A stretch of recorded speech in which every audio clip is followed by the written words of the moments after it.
When I moved here 26 years ago, I was the only resident oncologist between Newcastle and the Gold Coast. It doesn't mean that cancer wasn't being treated by other people, but they would fly in and fly out from Sydney largely. And treating lung cancer was tough. You know, heard a bit of that from Dave, but Dave's a fantastic story.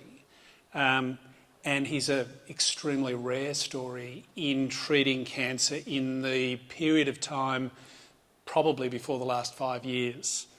There were 3 different types of lung cancer. They were all incurable once they were advanced, and they were all relatively resistant to the drug treatments that we had at the time. And there were 2 big hopes at the time. One was to try and stop everyone from smoking, because we knew that was a big factor in most lung cancer.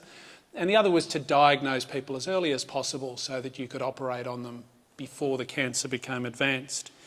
But times have changed. There are probably 20 plus lung cancers, and most of those lung cancers are determined by the cancer genetics, and treatments are now targeting many of those genetic links that cancer has. There's targeted therapy, there's immune therapy, which is having spectacular effects. Hope has grown, but for many cancer patients, hope remains elusive for one reason or another. So this evening's an opportunity to think about hope in the context of a disease that makes many people feel hopeless. And they might feel hopeless even if they're actually doing very well physically from the cancer. It's also an opportunity to hear from someone who's looked cancer in the face and lived to tell the tale. So, Dave, come to the stage. And just bear in mind, we'd love to, both of us, have some time for questions from you. If you're brave, you can ask your questions into the mic. If not, Marty can ask them via the text that will go up. G'day. G'day. Whoop. Now, I noticed in that very recent video that you were living in Canberra at the time that it was shot. You currently live in Bonny Hills, so when did you move here, and what have you been doing with yourself since? I think we moved here a bit over 6 years ago. Memory's one of the kind of symptoms of cancer. I think it was over 6 years ago, and we pretty much followed our kids. The oldest 2 boys had moved to Port Macquarie with their wives, and a couple of kids, now 6 kids up here, and we decided that because all of our kids had grown up and had left Canberra, that we could finally escape. And we decided to come somewhere warmer, and people said this was a very nice area to live, and they were right. So we moved into Bonny Hills back in 2018. Mm. So. And what are you doing? What am I doing? Well, I was working as a kind of regional, national support person for a bunch of churches, and doing that from Bonny Hills. I guess the move here was dependent on there being cancer support, there being an airport because of this job that I had, and being closer to family. And this church that kind of meets in this space now, Salt Church, they needed a pastor, and Fiona and I had started going there, and I guess I felt that I should put up my hand and help out. So I've been doing that over the last few years, working with Salt Church here. Now, I sort of have a recollection that in the years BC, before cancer, you had previously been thinking about moving somewhere warm. What was life like before cancer, and how did this mess up your plans? Yeah. Back in 2011, our family, which was 4 kids plus Fiona and I, we'd been thinking through the fact that we'd been working in Canberra for about 20 plus years, and maybe, God willing, we might have another 20 plus years to work somewhere else. And Fiona had been 14 years in Indigenous health in Canberra, working in the Aboriginal Health Service, and we had an interest in Northern Australia, and there were various things that came together to lead us to move to Palmerston, just to the south of Darwin, where we had hoped to get involved in the community, perhaps be involved in starting up a church. and our kids the younger two would come with us and go to high school up there. And we actually got so far as resigning from the position I had in Canberra and buying a house in Darwin or in Palmerston. We'd enrolled the kids in schools that they chose up there, and Fiona walked into the local Aboriginal Health Service and they offered her a job on the spot and paid some money for shipping our belongings. And we'd shipped all of our belongings up because the removal companies hike up the costs in December and January by about 25%. And because there's a regular movement from Canberra to Darwin with the public service and with the military, we decided to ship our belongings up earlier so that we could keep the costs down. And so we were pretty much camped in our own house when things didn't go quite the way we expected. So are there a couple of packing containers still in Darwin with your belongings? No, we didn't know where these shipping containers, there were two of them, were, and we kept watching on the news that the river in Catherine had flooded and a train, I think, had been derailed, and there were shipping containers that were floating in the river at Catherine, and we wondered whether any of them were actually ours. Turns out they weren't. We just had to get them back. Now, you've already sort of talked a bit about the symptoms that you presented with when you were first diagnosed, and you mentioned that you'd never smoked. Do you think there's a bit of a shame or a bit of a hang-up that people with lung cancer experience, even if they're not smokers, that there's just something worse about lung cancer than other types of malignancy? I actually think that's true.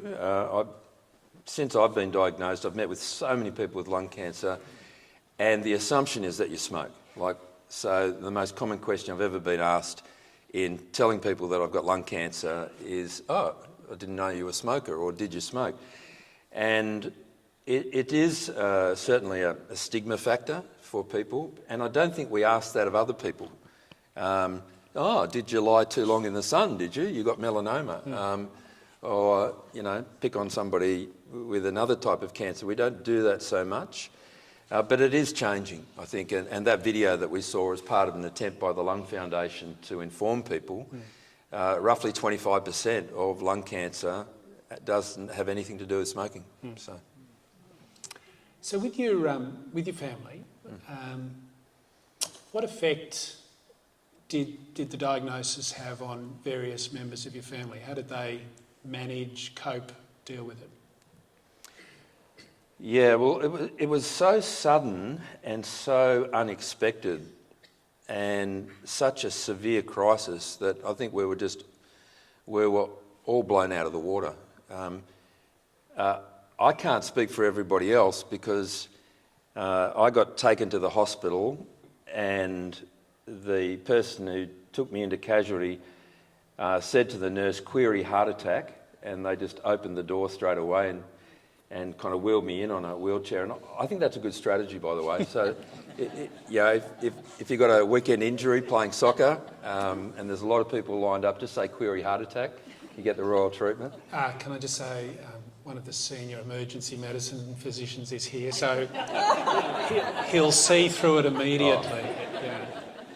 But he takes his job seriously, though. He does. So it'll still work, okay. And just look clammy when you're doing it. Yeah, look, Fiona had suspected that something was wrong. My wife's a doctor, and she went to work that day and was telling one of the nurses that she thought something was wrong. She gave me a very affectionate hug that morning, which I thought was affection. It was actually a diagnosis. Something was either wrong with my heart or something that was inexplicable, and wasn't surprised, I think, So, Fiona. Dave, just for everyone else, that's not how I diagnose your cancer, so be reassured. I think it works. So, she wasn't surprised that I was in hospital, but we were both surprised when the CT scan was put up and it showed a tumour on the lung and about 2 litres of fluid around the lung, which was causing me to have breathing problems and going numb and so on. And Fiona brought the kids in after school that day, and I remember us standing around and, well, I was lying, they were standing, and it was a case of just saying, look, Dad's not well. We don't know how bad it is, but it's not good. This will probably mean that we have to give up our immediate plans to move, and everything was thrown into crisis because everything was set for us to go. And I'm very thankful to God that we weren't halfway between Alice Springs and Darwin. In fact, I'd given up a trip to Tanzania a few weeks before, and I'm very grateful for that too, because being able to go into hospital in Canberra meant that I got attention and the help that I needed at that time. So I guess I'm interested about your kids at the stage they were. How did you go about keeping them informed about your situation? Did you want to hide information from them? Were you giving them everything as you got it? How did you deal with that aspect of things? They'd come in. They were quite funny in a way. Like my second son just brought friends with him who had a whole bunch of random questions that they wanted to ask me about theology. I don't know why. So that happened. I had a lot of time with my daughter sitting in the chair beside the bed. She was 15 at the time, and I think it's the only photo of me in the hospital in that first couple of weeks, and I looked grey, and I lost 15 kilos in 3 weeks. I got really sick in hospital. I've got these nasal things, and I've got tubes coming out of my body, and my daughter is sitting beside in the chair with a beanie on pulled right down over her face. And I think in so many ways that just kind of is a fitting picture. Like, there was nothing nice about it. Fiona, being a GP, was constantly fielding questions, and I think a lot of people started to visit, and some thought this might be the last time they'd see me. Fiona told me that there was one conversation with some very good friends in the coffee shop where she said, I'm not sure if he's getting out of hospital. Things just, I went in feeling relatively okay, but my body started to crash, and actually had that situation where they press the red buzzer and everyone comes running on 2 occasions in the hospital. I didn't know enough as well, like, so there was fear associated with my ignorance. I saw one of my x-rays which showed that one lung was completely flat and not working, and I thought, that's it, I'm done for. I've since discovered, you know, you only need one lung. Yeah. So they had all sorts of things that were going on. I think Fiona tried to keep rhythm in life, like keep them going to school, keep them doing things. They had all been saying, hey, we're leaving, and now they're saying, oh, we've changed our mind, we're staying. So, yeah. How did you find those interactions with friends and well-meaning people? Did you find you were invigorated by the conversations? Did you find that it made it almost harder at times? I'm really grateful that people came and visited me. In fact, I wrote to a mate this afternoon in Canberra, and I just sent him a very short message, and I said, look, I'm doing this thing tonight, and I just want to thank you for being someone who just kept turning up. And I think I was spoiled in a way, because when I was diagnosed, I was at a conference that had 1,500 people at it, and I probably knew 100, 200 of them, and many of them were friends that I'd known over a long period of time. And so the nurses actually stopped people coming in. There were so many people that came to visit. A few months later, we went to the Cancer Council Relay for Life, and there was a guy who shared from the front of the stage, and he said, when I got diagnosed with cancer, I was in hospital for 9 weeks. He said in that 9 weeks, nobody visited me. And I actually didn't believe him. And so I sought him out afterwards, and I went and talked to him, and he said, no, none of my friends visited me. I've talked with them since, and they were all scared of what they would see. And I get that, you know. I didn't like hospitals, and I like them in some ways even less, but because people are sick there, and that's confronting. Well, I mean, you say that, but 60 cycles of chemotherapy is at least 4 years. It's getting up towards 4 years of continually going in, holding out your arm, getting a cannula placed, and having the poison into your system. One drug of which I recall was costing you a lot of money. How did you do it? Did it feel like a lifeline? Did it feel like if you stopped it, this was all going to go to... Well, this was the strange thing. I say in the video I had over 60 cycles of chemo. I did have consecutive 3-weekly chemo for 4 years. And that led to me being pretty much sick with a kind of feel like you've been hit by a truck kind of flu feeling for a week, and then have 2 recovery weeks. And so I could legitimately say to people, I can't come to your wedding because I'm going to be sick that day. Like it was that clear as to what life was like.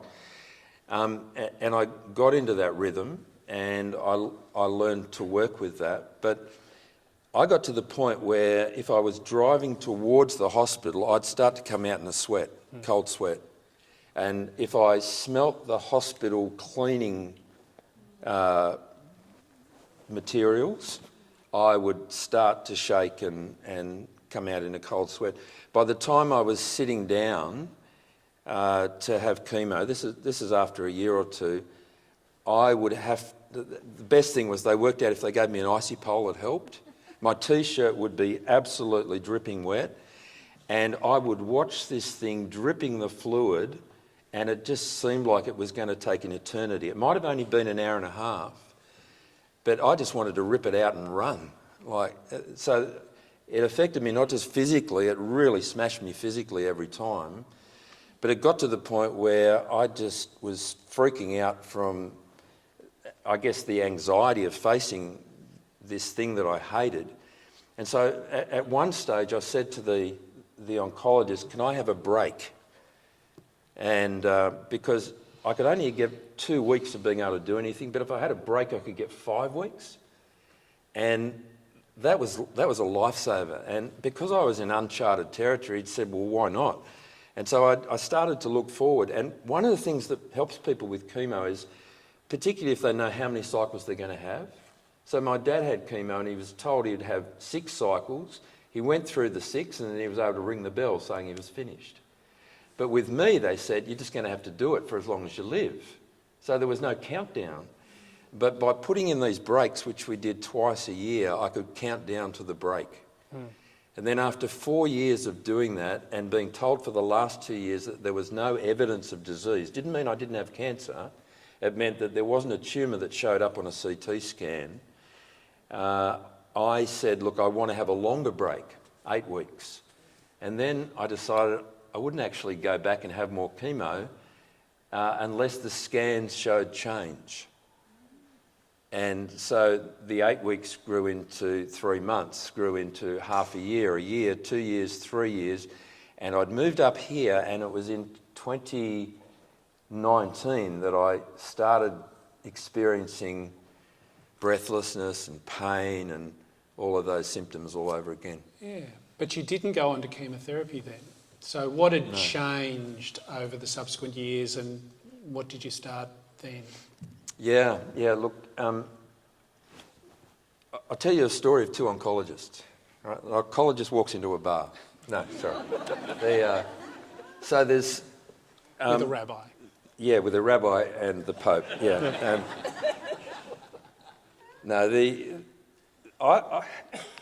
It was good to be able to ring this guy, because we did know each other a little bit, and you would be encouraging and say, look, things are changing all the time, and the longer you stay alive, the more options there'll be. And I remember my oncologist, he was just really blunt. We used to call him our pessimist realist. And without smiling, he'd say, look, you're probably going to be dead by Christmas. And he was just calculating on the basis of what he'd seen all the evidence suggesting. He never said which Christmas. No, true. Yeah. I did celebrate my 50th birthday, and all indications were that was going to be my last. I'm now 61. But what am I talking about? Oncologist. It's a tale of two oncologists. Two oncologists walk into a bar. But another guy rang up and said, if you'd like to talk, then I'd be happy to chat with you. And I talked to this guy, and he said, look, in all honesty, if you can get onto some of this new type of treatment that is just becoming available, I think it's realistic to think that you might see 5 years. And we explored this, Fiona and I, but it was not available to anyone who'd had a course of chemotherapy, and I'd had one. So back then, 2011, or beginning of 2012, this stuff, this different type of treatment was just hitting Australia, just becoming available, and I couldn't access it. But when it came back, I could. And in fact, not only was that stuff available and now on the pharmaceutical benefits scheme, but subsequent generations of drugs that overcame the problems with the first one.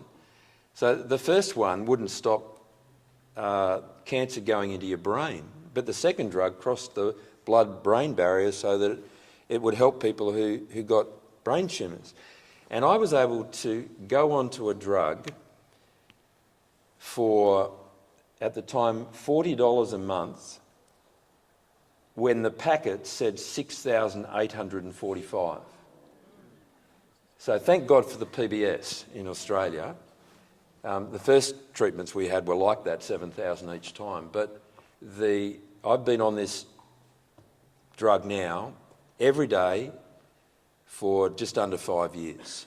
And the way it works, it's phenomenal. You might like to hear this because no, I'll be entertained by your explanation. You can help. So it's like I've got genes, right? So we've all got genes, and there's a chromosome problem in my cancer that's kind of like driving the cancer, and the second chromosome flips around and fuses together with the fifth chromosome, and it's like turning on the tap so the cancer can grow. But they've got these drugs that are like connector inhibitors, and they stop them joining up. And so it stops the cancer growing. It doesn't necessarily remove the cancer from your body. There's evidence that I've still got cancer in my body, but for 5 years it hasn't grown. So they're turning cancer in some ways from a terminal disease into a chronic disease. Not for everybody, but that's kind of where I've landed in the scheme of things. So we'll talk about cancer a bit more later if anyone wants to. But in 2013, you decided to write a book. Lots of people have lung cancer. Why did you decide to write a book? Well, you see, I was a Christian minister, and I'd preach every week. I'd get up and say things, and Fiona just thought I'd go a bit stir-crazy, and so she encouraged me to write some stuff. And Fiona had written 5 letters to all of our friends and relatives over a period of about 5 or 6 weeks, saying updates on what was happening, and that seemed the perfect way to start a blog. So I did that, put those letters into the blog, and then I started reflecting on what I was going through, and I started connecting online with other people who had lung cancer and some exactly the same mutation that I've got. And I realised that there was a whole world of people out there in need, struggling, desperate, seeking hope, seeking help. The advent of Facebook meant that there was great options for sharing what people were going through. There were online forums and so on. And I kept hearing that people were struggling to find hope. And I'd been communicating probably for a year or so with a friend who also had cancer. She had pancreatic cancer, and eventually she passed away. And it was at her funeral that the idea clicked to think, wouldn't it be great? There were 1,500 people at her funeral. Wouldn't it be great to be able to share with these people that there is a hope, and that hope is real? Mm. So, Hope Beyond Cure is what you chose to call the book. I mean, you sort of mentioned early that pronouncement when you were first diagnosed that this cancer will be incurable. So, I mean, that's obviously a big sort of catchphrase in cancer management, in medicine generally. So, is that sort of where the title came from? Why did you think of it that way? Well, I can tell you where the title came from. I read a blog that said, cancer-free to no hope in less than 2 weeks. Someone had thought that they were doing fine, and then 2 weeks later they were told that there was no more treatment available to them. Mm. And it really hit me when I read this post from this person that their greatest hope was that they would be cured of their cancer. Mm. And I guess that's the reality of getting a terminal illness. It's kind of like being confronted face to face with your own mortality and then being told there's nothing that you can do about it. Now, that was really quite debilitating for me in a way that might seem strange to people. So I'd been a Christian pastor for many years. I believed in Jesus. I believed in the resurrection of the dead. At least I thought I did. And I'd shared this news with other people. I'd sat beside people's bedside when they were dying. I'd taken funerals. I'd tried to persuade people to put their trust in Jesus. But when I was confronted with the prognosis that I had a terminal disease and that I was going to die very soon, I just had to go back and ask all these questions as to whether that was true. And as I was grappling with all this stuff, something dawned on me that it's really obvious, but I hadn't clicked.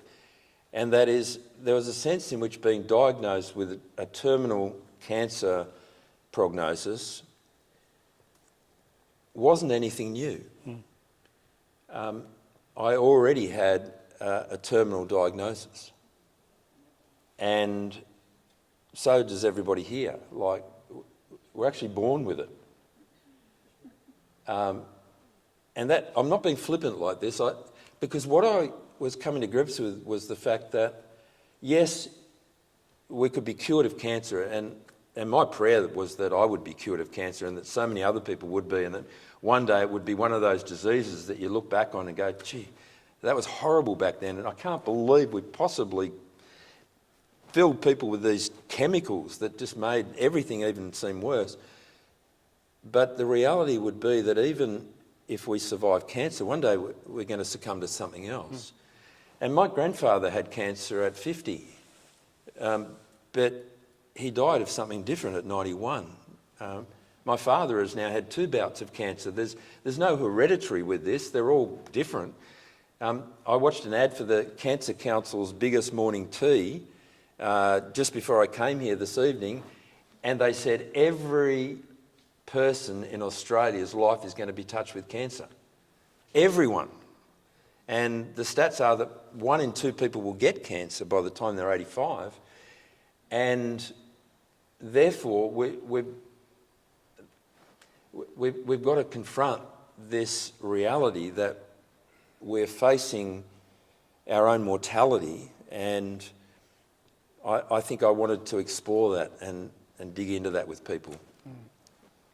Ladies, 1 in 3 for you, 1 in 2 for the blokes, because you don't have a prostate, so that's fortunate, isn't it?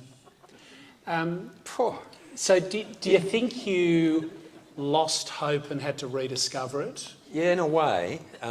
So I grew up in a Christian home, so I always had this kind of thought going through my head, have I just inherited this from my parents? And I left home at 17 and had a crisis along those lines and had to explore whether there was evidence for God, evidence for relationship with God, evidence for Jesus, that he died, that he rose again. I explored all those things and resolved in my mind that they were true. Lying in a hospital bed, in pain, drugged up, I'm starting to wonder whether there is a God, whether he cares, whether if I prayed it would mean anything, whether there is hope, whether resurrection is even possible. And when you're told that you're going to die, and that'll probably be in a year, and they're saying there's no medical hope of a future, it really equals, does that mean there's no hope at all? Or is there a hope that actually is beyond death, that death is not the end, and there are possibilities? And I had to explore those things afresh. So, Dave, I mean, the sceptic here might say that that's just perhaps a crutch. You couldn't cope with the idea of death, so, you thought heaven might be a nice way of coping with the fear and anxiety. What would you say to that person? I'd say if you've got a broken leg, a crutch is a really good thing. Yes, it is helpful, but that doesn't mean it's not true. And that's a very good question, though. Is a hope of life beyond death, is a hope of being raised from the dead, is a hope of having a relationship with God, that death doesn't stop, simply wishful thinking? Because I've been to enough funerals that sound like that. Uncle Bob, he's up in heaven now and he's drinking schooners with his mates. And Aunt Mabel, she's looking down on us all from above, which is really quite creepy. There's you know Aunt Mabel. Yeah. There's a kind of, I think, unfounded optimism that is, maybe it's just a nice thing to say at a funeral, because we can't cope with the fact that might be it or worse. But I want to say, if you've got a hunch, if you think it's worth exploring, then you've got nothing to lose by investigation. And that's what I had to do. I had to go back and think, is there reason for this stuff? And I came to the point of being reminded and assured again that there is reason. So how would you say your life's been different over the last 13 years than it might otherwise have been? Well, I anticipated that I was moving to Darwin, where I was going to be catching barramundi, shooting wild pigs, and I don't know, doing other things that sound fun. But none of that's happened. It's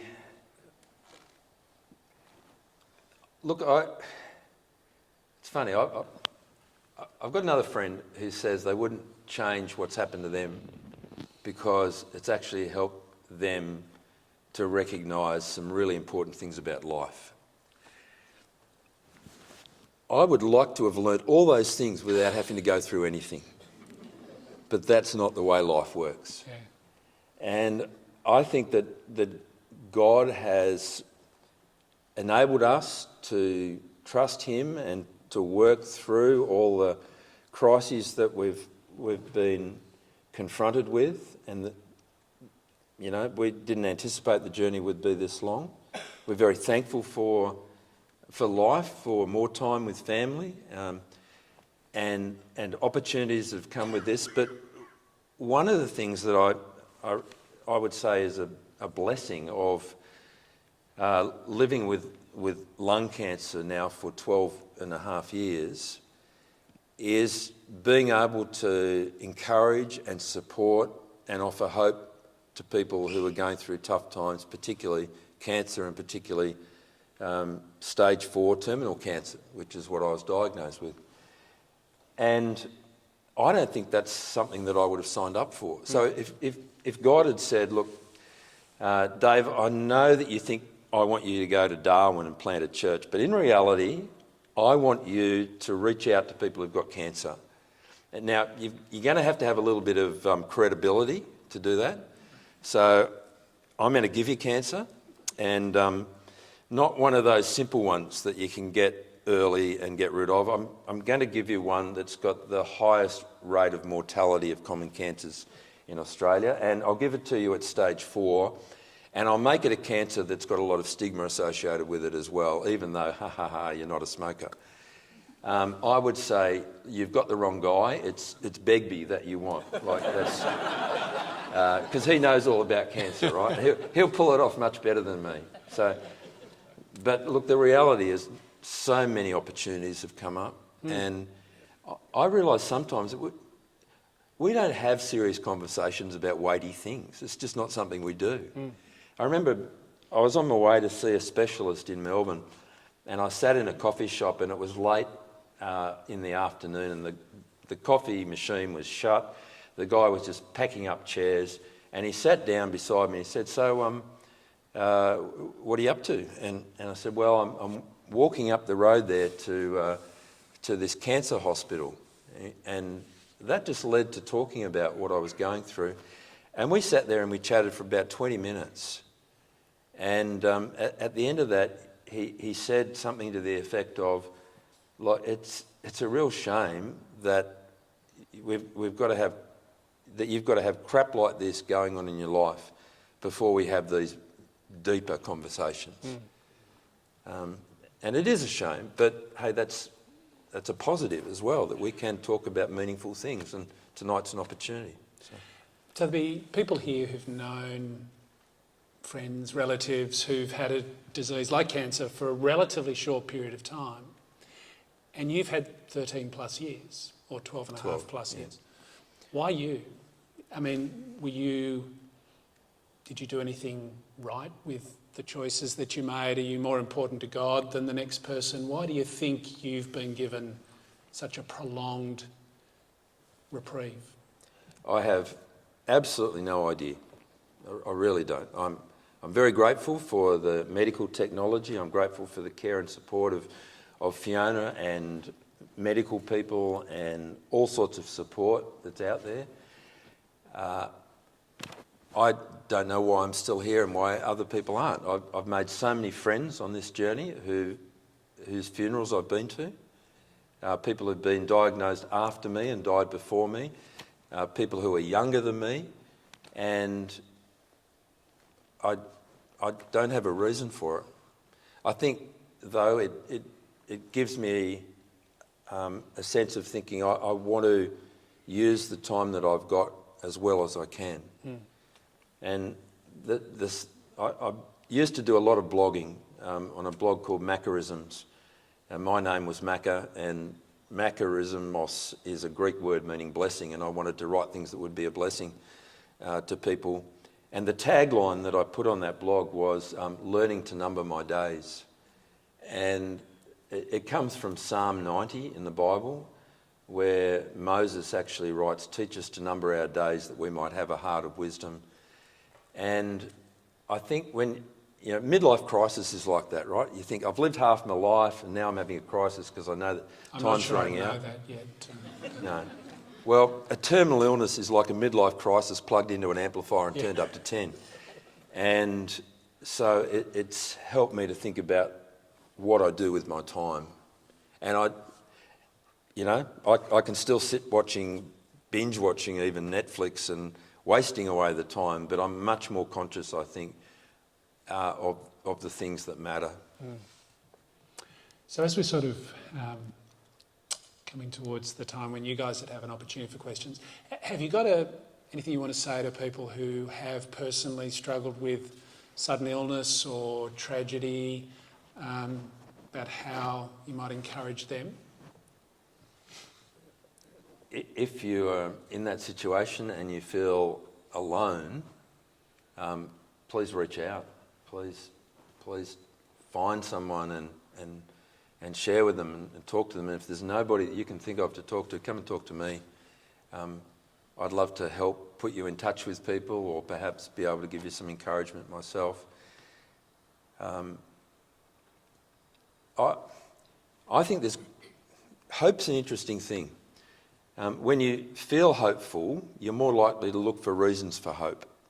when you've got reasons for hope, you're more likely to feel hopeful. That kind of works like that. And I think there's a lot of good reasons for hope. Like the medical stuff that's available now, big time, helpful. Having loving, supportive family, friends, church, community around me, so helpful. Having a purpose and meaning in life, really helpful. All those things are helpful, but they're limited helpful. And I want to encourage people that they will find a genuine help, but a deep and rich hope can be found by getting to know God and discovering what Jesus has done. Mm. And finally, do you have anything to say to people who are here, whose life is all planned out and under control, and where nothing ever seems to go wrong? Yeah, that's really cool. Keep your eyes open. Look ahead. I wouldn't wish tragedy or harm on anybody. But as I said before, sometimes it's in those tough circumstances that God does a work in us, which is, I think, a little bit like chipping off those rough edges, shining it up, demonstrating what makes it look the way that it should look. And I feel that I've been through that experience, and I'd commend to you, if that's where you're at, that you also explore those same things. Mm. As people are framing their questions, and I would encourage you, there'll be a roving mic. It's much easier to answer a question when you speak it out. We can hear your tone, we can hear your emotion. So yes, Marty can read out your question, but it would be great if you felt confident to ask us a question, and we'll decide between us. We'll fight over some of the questions perhaps, but I think it'll be pretty clear. You can say, Dave, please answer this question. That'll be clear. But while you frame your questions, let's just go to the questions. There's already a keen bean over there. No? Questions from the audience. Sorry, I thought I saw a hand. A few over this way. Marty's going to be in charge. I don't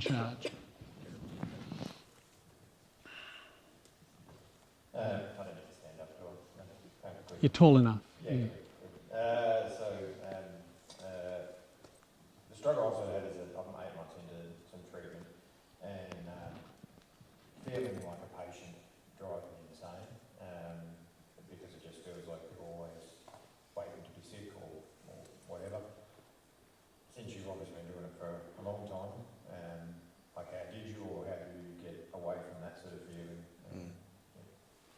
Look, you used the word waiting, and I think that's one of the hardest things, like in this type of illness, just waiting for results, waiting for blood tests, waiting for scans, waiting for the symptoms of the treatment to kick in.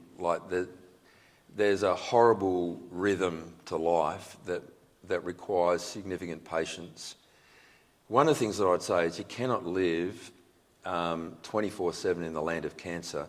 If we're not talking about cancer, some other illness, you just can't stay in that zone all the time. And it's so important, I think, to have things that will fill our minds, fill our time, use up our energy and so on, that are outside of that. I remember the first time our family went on a holiday, and it was about 10 months, I think, into my cancer diagnosis, and friends had won a holiday in a flashy place in Noosa, and they said, we want to give it to you and your family. And so we all went up, the extended family, and we stayed in this place. And it was like I could forget about cancer for that period of time, and it was so helpful. Sometimes the forgetting is just going down to the beach and swimming, or it's watching a really funny movie or something. But it's okay to have things that take our mind off the waiting, take our mind off the pain. Having said that, I would say that one of the big side effects of serious illness is often depression and anxiety. And my wife has been quite strong on pushing me to get over myself, pushing me to do things physically that I sometimes feel are beyond what is reasonable. And I grumble about it all the time, but it's actually helpful. There's a few thoughts. Yeah.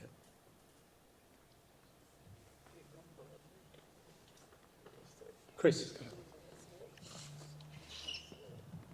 Dave, busyness seems to be a way of being.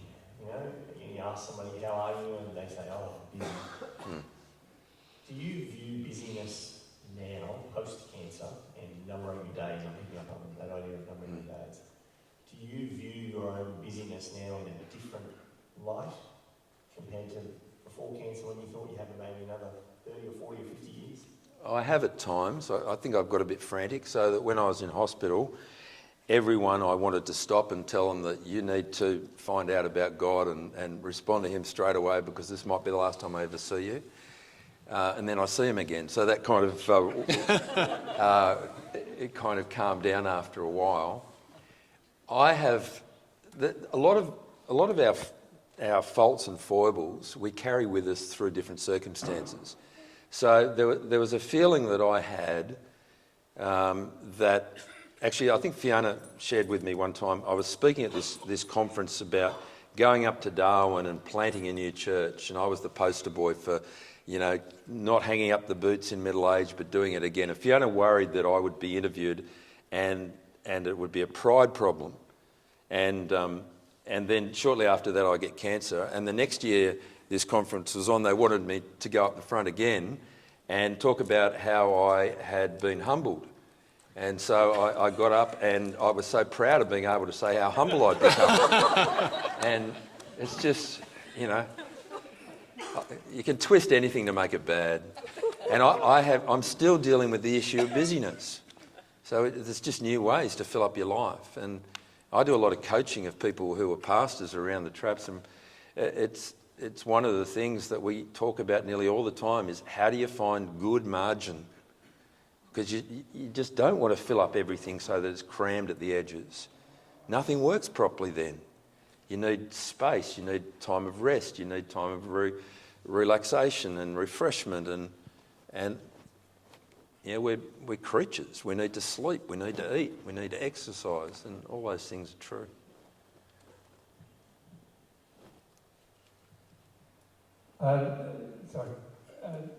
This is a question for both of you. It'll be split. We often hear of people who go through cancer treatment, and then it becomes clear, everything's clear, no evidence, and yet sometimes months and sometimes years later, it reappears. First question, I guess, is for you, Dave. How do you then cope with that re-emergence of something that mentally, I guess, you put to bed?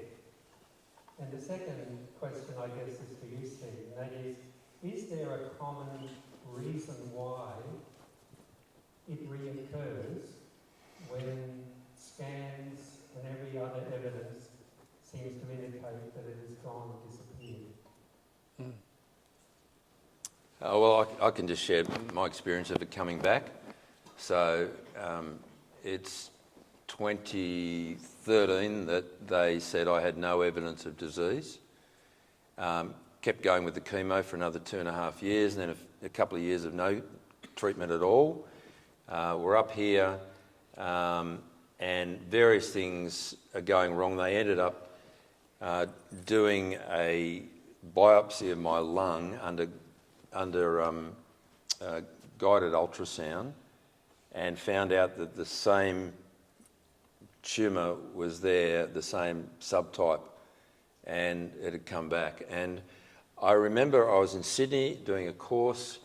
I was in so much pain I couldn't sit, stand or lie down and be comfortable. And the phone call came from local oncologist up here, look, your results have come through and the cancer's back. I just started sobbing. That's how I responded. I guess deep down I always knew that that was a likely prospect, but I wanted to believe that I'd beaten it. And there's plenty of evidence that when it does come back, sometimes you run out of options for treatment. And so I had those sort of fears as well. But as we've been through this, I think it's pushed us to go back and put our trust in God again. And so, yeah.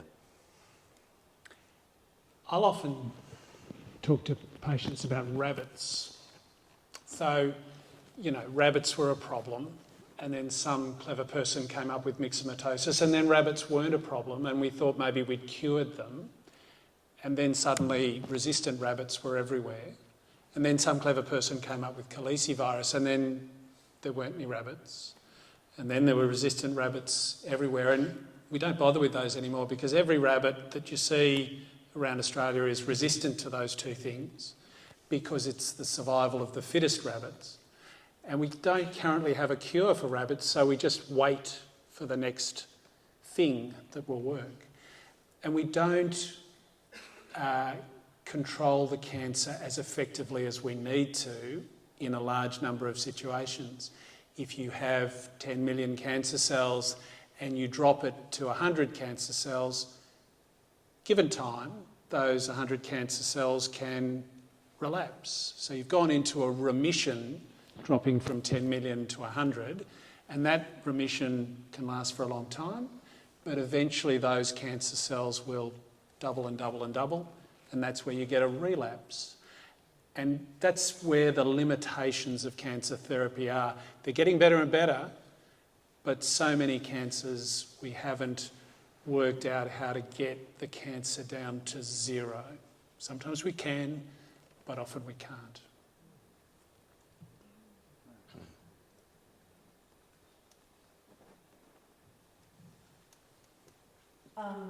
Dave, you touched on it a little bit just with your journey over the last 12 years, but I'm interested to know if you have any standout reflections from your children or your wife, whether they've mentioned, especially your daughter being 15 at the time and now an adult and married, just have they shared anything with you that, from their perspective, that's really stood out to you over the test of time? Yeah, I feel that this should be Fiona answering this, but we had a situation which was very confronting. Fiona and I went.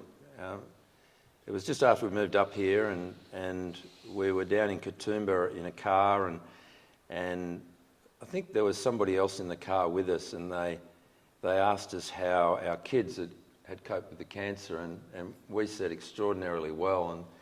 And our youngest was in the car with us, and he got so cranky because he, in his own way, didn't cope at all well. Like he was so angry as a 13-year-old boy, and bottled up so much of that anger. And we've talked about it a lot since, but that involved running out in the middle of the road and screaming out "F you, God!" and it was really hard. And our daughter, who seemed to be pretty calm through the whole thing, I gave her a copy of my book, but she didn't read it straight away, and she read it sometime later, and she just sobbed and sobbed, and that was the first time she said she had. One of our kids was away at university, and his girlfriend would ring Fiona saying, he's having panic attacks. And so that everybody was a bit different. But I think we've seen with all of us in different ways that there's things that go wrong in the processing of what's happening, and that it wasn't easy, and that we joked that we'd put aside a fund for counselling for our kids because often being ministers' kids when you're kind of in the public eye and so on, there's a lot of stuff that you've got to work through. But even more so, I think, when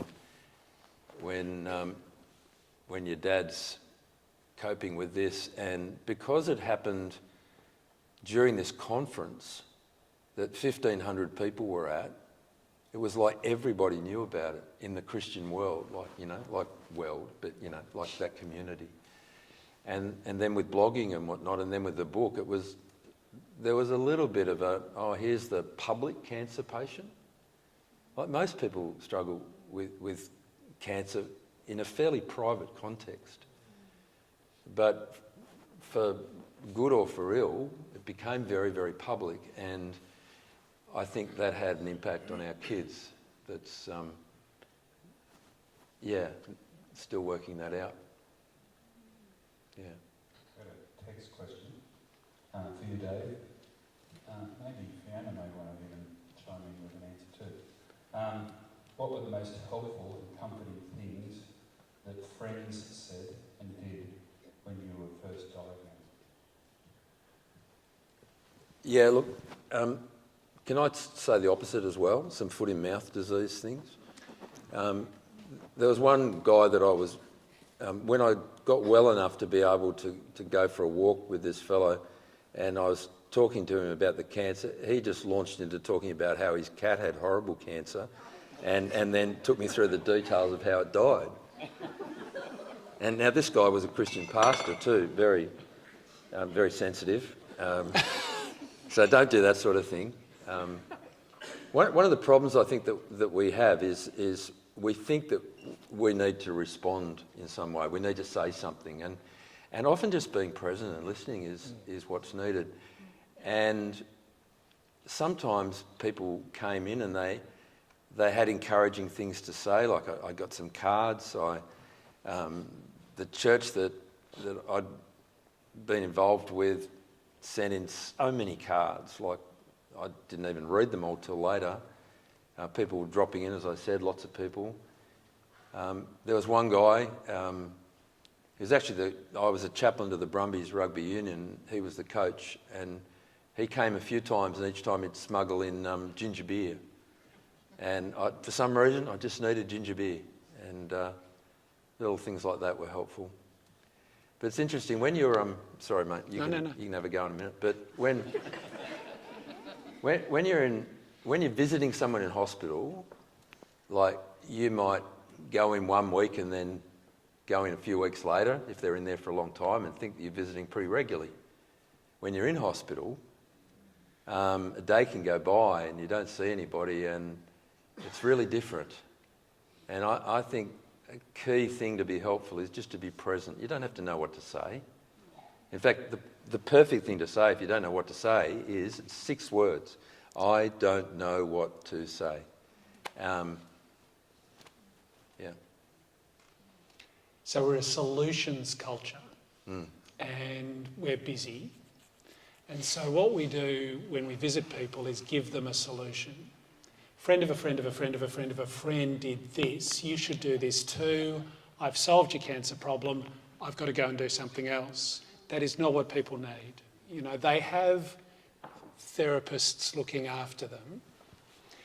If you know a good therapist, you might, of whatever type, you might recommend that person if you think that's suitable. But what you as a friend are best for, because the clinicians aren't necessarily going to be good at this, is being a friend and sitting and listening and providing comfort. And that takes time. You've got to make time. You know, unless you spend a decent amount of time with people, you won't get below the surface. You won't hear their fears and their anxieties. You'll just hear the platitudes, because people need to trust you before they're going to share stuff with you. So set aside time. If they say, mate, look, I'm too tired to talk now, can you come back another time? We'll set aside some time later. But yeah, be on the journey, don't go straight to the destination. Question that's texting. Dave, did you make any alterations to your diet whilst going through the journey? And did you do any complementary things to help your body conquer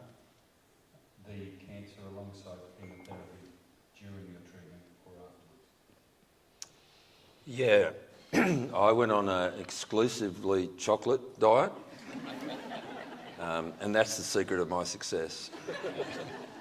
No, look, again, I did get a lot of people saying, you know, if you take this substance, if you don't have this substance, if you avoid this, if you have that, and just politely listen. But I'd say we know the importance of eating wisely and exercise and sleep, and all those things are relevant. I benefited over an 18-month period from acupuncture, not in a curative sense, but just help process some of the symptoms that happened during the chemo. And, well, at least it might have. It just was something I got used to, having pins stuck in me, and it was kind of helpful, I think. You've got to be careful though, like, because there's false hope on offer everywhere. You look up cure for cancer on Google and you'll get millions and millions of sites. And there's so many weird and wonderful ideas, and people are vulnerable because they will clutch at anything that will be helpful. And so I think it's so important to have a doctor that you trust, that you can go on the journey with. It doesn't mean you can't get a second opinion. Like I remember the first time a doctor said, look, it's your life, you really should get a second opinion. And I was scared that that might offend my doctor.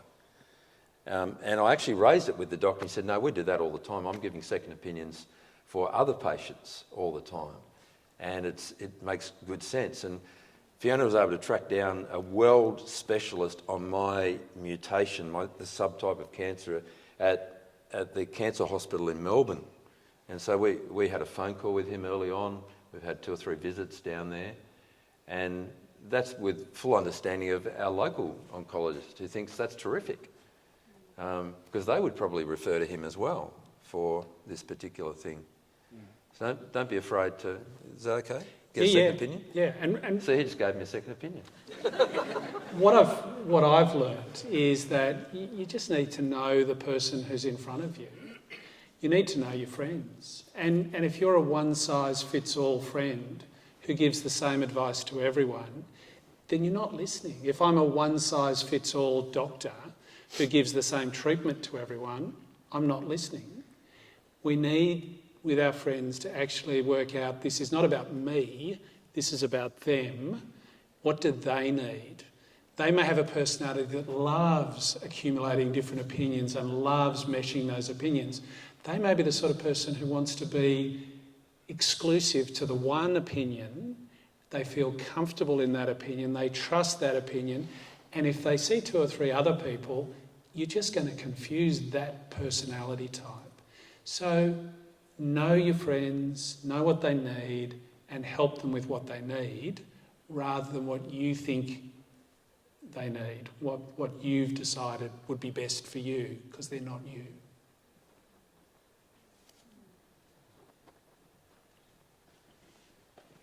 Marty. Dave, you mentioned your book's called Hope Beyond Cure. I was hoping you might be able to explain to me just what exactly your hope is, just draw a bit of a picture of it, and how that affects your family as well. Yeah, yep. My hope is a hope beyond cure, because I know that one day I won't be cured from whatever's wrong with me. One day I'll die. And I believe that there is a hope beyond death. That's ultimately what that title means, that there's a hope beyond death.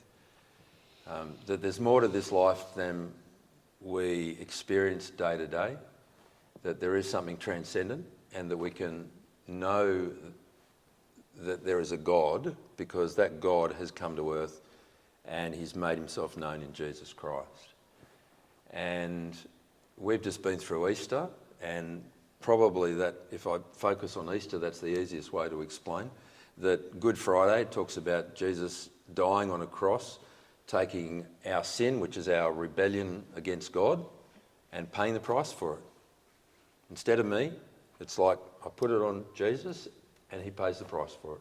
So that God's able to look at me and go, there's someone who has had their debt paid, and as I put my trust in Jesus, I can be confident that there's no debt to pay God. It's not that I'm a perfect person, I'm not, and I never will be. But I can stand before a perfect God because he's paid the price. Now, that Jesus didn't stay dead. The evidence is that on the third day they found the tomb empty, and they were very good at guarding tombs and knowing how to find dead bodies because they didn't get up and walk away. But this time the tomb was empty and the body was gone. And Jesus, it says in the accounts, there's 4 historical accounts called the Gospels.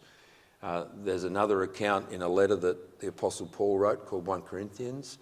There's evidence outside the New Testament of the impact of this in writers like Josephus and Pliny and others who aren't Christian, that they were convinced that Jesus had been raised from the dead, that they spent time with him, they had meals with him, they listened to him, they walked with him, they experienced his impact, they touched him and saw that it was the same man. And so that, I believe, is an event in history that I can't ignore. I believe that this isn't just the realm of ideas, it's not just a religion. I think that God entered into human history, and Easter is when we see the point of that, because it was to make it possible for people to come to know God. And so if Jesus wasn't raised from the dead, then you probably ought to pity me, because I'm pretty convinced that he was, and I'm living my life on the basis of that and putting my confidence facing death on the basis of that. So that I actually take Jesus' resurrection as the precedent that those who trust in Jesus can also be raised. Now, this has massive implications. So I spoke at my mum's funeral, and I said that my mum had this habit of talking to God. And I said that my mum was either incredibly delusional or she knew something that everybody needs to know. And now, there's no doubt that my mum was incredibly delusional at times. Some things happened with her brain in the last couple of years of her life. But through her 80 years, she knew God, she talked with God, and she had a relationship with God. And that was something that was real, not delusional. And the evidence for taking that seriously, I believe, is something that happened. It really happened. That Jesus was born, that he lived, that he died on the cross, that he was raised from the dead.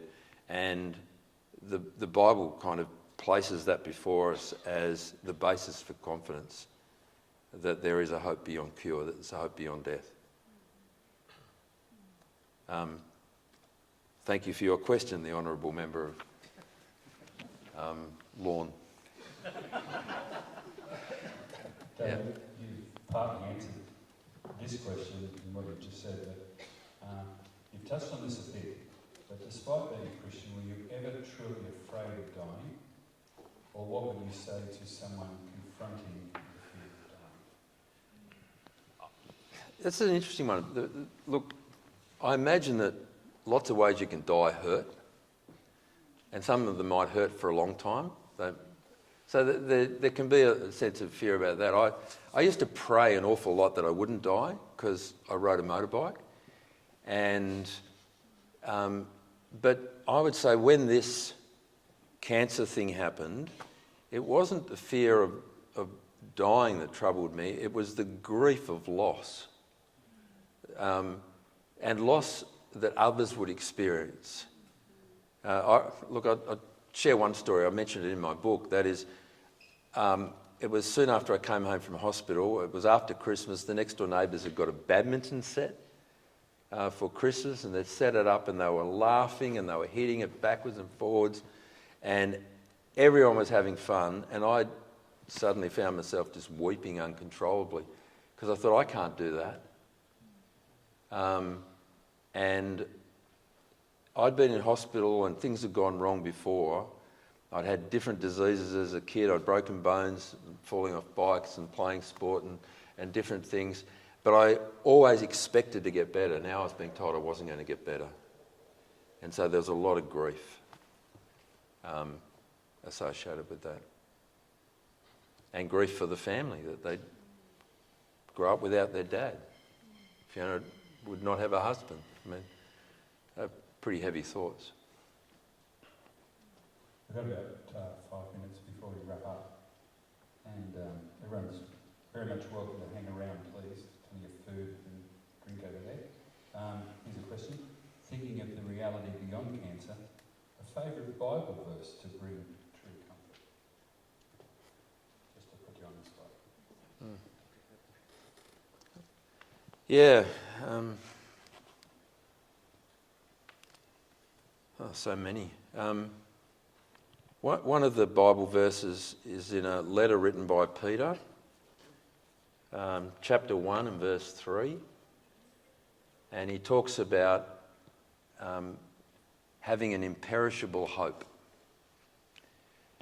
And I said that the idea for writing the book was at a friend's funeral. And that Bible verse was spoken of at her funeral, that she had an imperishable hope of resurrection from the dead, and nothing could take that away. And that's something that I keep coming back to, that imperishable hope. I'm often asked how I can cope with being a medical oncologist, dealing with cancer all day, every day. And I'm with Dave. I mean, the reason I can cope with looking after cancer and having lots of my friends and close acquaintances die is that death doesn't hold that fear for me.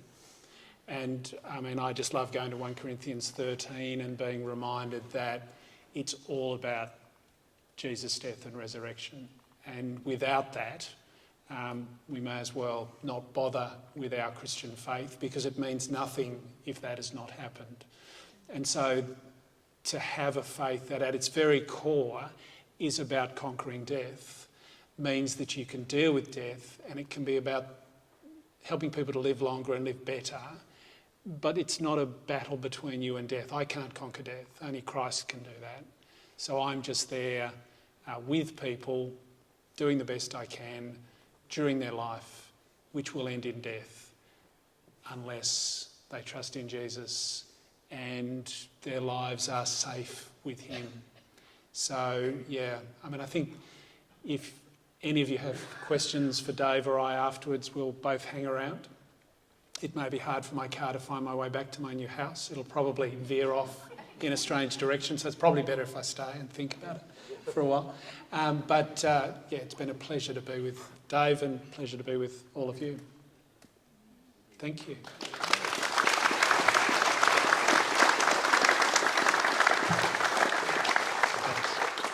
started this night by saying this is the first time we've ever, as a Salt Community Church, done this. And thank you everyone for coming. It's been fantastic. 1 Corinthians 13. He meant 15. I meant 15, yes. I was just testing you, Marty. Thank you for that. It's just the stage, yeah, the stage pressure. Sorry, everyone. He doesn't make those mistakes when he's working as a doctor. Should I give 13 milligrams or 15 milligrams? As Steve and David said, these guys are happy to hang around. We're going to throw a slide up now. It's called Taste and See. It's a first again for Salt Community Church. Dave, we're going to put you on the spot and ask us in 1 minute to explain what we're looking at. Yeah, look, sometime in second term, probably mid-May, we're planning to host a series of dinners with a seminar that kind of will happen during the dinner, where we're looking at some of the key messages of what Christianity is all about. And if any of you would like to explore that with us, it'll be a free dinner, and we'll be more than happy to let you know about that. There is a sign-up sheet on the table at the back. It doesn't mean that you're committing to coming. What it means is if you wanted to put your details on that, we would contact you when we have actual date, actual location of the event, so that we've got details to work out as yet. We also say, I mean, this is where we meet each week for SALT, and you're more than welcome to come along. We meet here Sunday afternoons at 4 o'clock, and we sit pretty much like this is. We have a program for kids and for youth, if you've got some ankle biters or others, and we'd love to have you check that out. And there are copies of Hope Beyond Cure, my book, if you haven't got that. It's $10 tonight, but if you can't afford that, you're welcome to it. And if you're getting it to give away to someone and you wanted me to write a little note in it to them, if they're going through a hard time, I'm happy to do that as well. So, thanks. Thank you. Yeah, thanks, everyone.